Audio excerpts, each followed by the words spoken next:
This exercise will make you fluent in any language fast.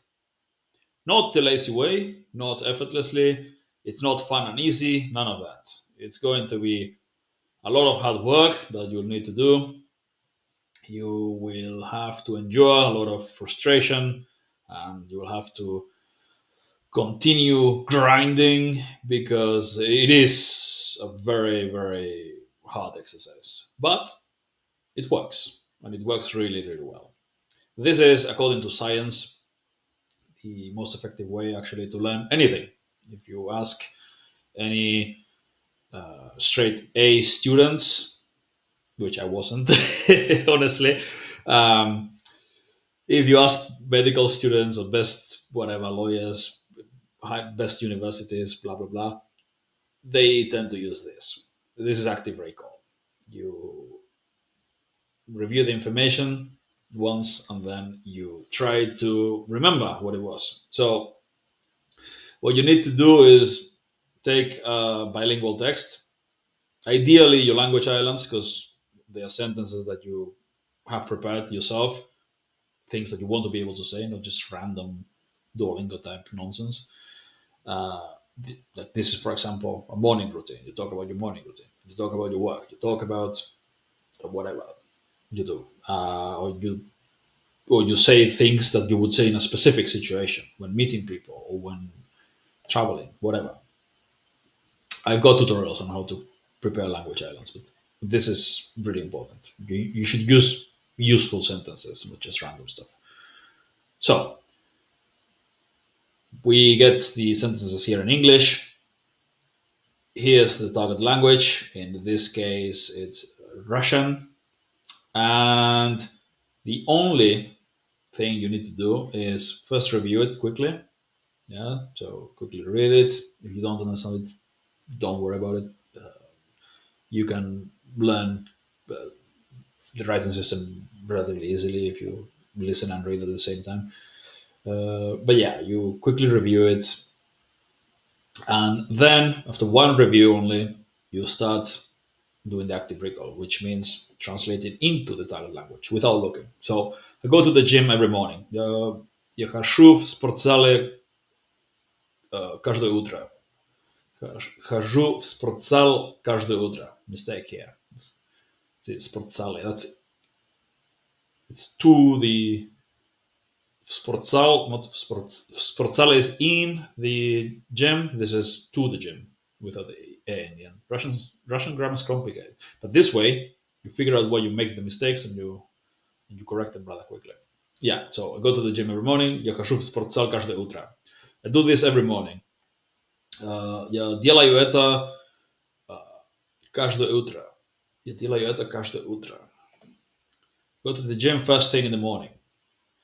Я хожу в спортзал в первом утро. Я иду, okay, changed here. Я иду в спортзал первым делом утра. Я иду в спортзал первым делом с утра. Workout for 2 or 3 hours. Тренируюсь 2 или 3 часа. Тренируюсь 2 или 3 часа. Часа. And you go on and you keep doing this. If you make mistakes, it's fine. Tomorrow you try the same lines again and you'll make much fewer mistakes. You'll make lots of mistakes in the beginning, but the more you do it, the fewer mistakes you make. It's very frustrating in the beginning, but it can even be fun the more you do it. Yeah, once you've done it enough, and usually around 1,000 reps is where things start clicking. Especially if it's a difficult language, it's going to be extremely frustrating for the first few hundred reps. But if you keep doing it, you'll notice that it gets easier and easier, and at some point it'll just be fun. You just have fun with it, as much fun as someone can have doing this. But um, you keep doing it, and it gets easier and easier, and you start enjoying it because you notice that you're getting much better at it. And what you're doing with this is first you're learning to think in the language. Every time you're having to think in the language, and then you're getting corrected. So you, like, for example, I said я хожу в спортзале каждое утро. It's я хожу в спортзал каждое утро. Now I remember that. you correct a lot of grammar mistakes and vocabulary mistakes or any kind of mistakes you might be making. You find them and you fix them. It's very good for troubleshooting your own language, your speaking skills. Yeah, so it's great for fluency, to learn to think in the language and speak. Also great for error correction, and you're having to use words that you wouldn't normally use. Because if you talk to people, it's good. The more you talk to people, the better, right? But you end up talking. Usually, you end up talking about the same things using the same words. You stay in your comfort zone. You say the words. You use the words that you already know. But instead, if you are doing this, you're having to use words that you wouldn't normally use, because here it tells you what you need to.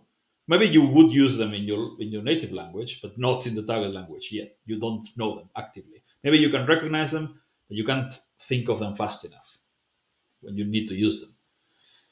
But if you keep doing this, you learn to think of them fast enough, because fluency comes from that. Fluency comes from thinking in complete sentences fast enough so you can use them in conversation. it's it's no use to know words and to understand the language if you can't form sentences fast enough. You can't really have a conversation, or you're not fluent at least. um, this is the main skill. Fluency is basically coming up with sentences that are correct and complete sentences fast enough, yeah, with relevant sentences for that context. So that's the skill you're working with this exercise. So it's the best exercise ever for fluency, even more than talking to people. I'm not saying you should do this instead of talking to people, but I recommend doing more of this than actually talking to people. You should, for every hour you spend talking to people, you should spend at least another hour doing this, probably 2 hours doing this. And that will make your actual conversations much easier and more enjoyable. And you learn more because you speak more with people. Yeah. So that's it. That's how you, this is the best exercise when it comes to becoming fluent in a language.